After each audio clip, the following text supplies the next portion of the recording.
Табелја секретаријатот по чешти европјане. Без превод на македонски јазик, вице-премиерот за евроинтеграција Бујар Османи тргна со службено возило во обиколка на Скопје да провери дали сите надписи на државните институции ги промениле таблите од Република Македонија во Република Северна Македонија.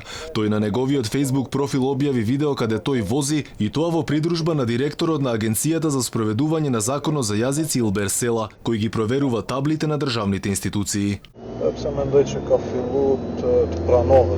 Освен тоа што видеото очигледно не е наменето за мнозинството граѓани кои не го зборуваат македонскиот јазик, има уште неколку други моменти кои се дилеми. Имено, според извори на Алфа, ова возило марка Шкода е донација од проект и е исклучително за мониторинг на ЕУ проекти.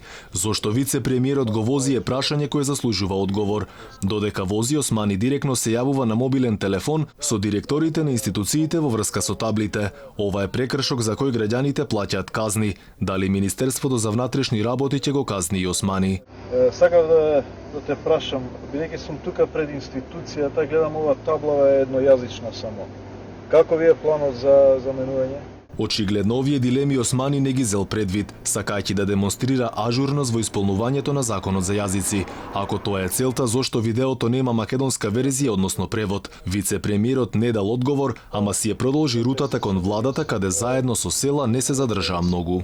Каде пеша нимите поштета зве. Следна дестинација им беше големата зграда спроти Цветен пазар, каде е сместено Министерството за образование, но и други министерства и државни институции. Потоа ја посетија и зградата на Министерството за финансии, а потоа и зградата малку подолу на Државниот завод за статистика. И додека за Османи поважни се таблите, датумот што е негов примарен делокруг на работа виси. Ама наместо одговори, Османи одлучи да прави обиколка со возило за други намени и тоа само на албански јазик и згора на се со мобилен телефон на волан. Таблите нема да донесат ниту датум за почеток на преговорите, а уште помалку функционери кои јавно демонстрираат како кршат закони. Нема да донесат ниту пак ред во државата и ќе биде модел за секој обичен граѓанин да го почитува правото.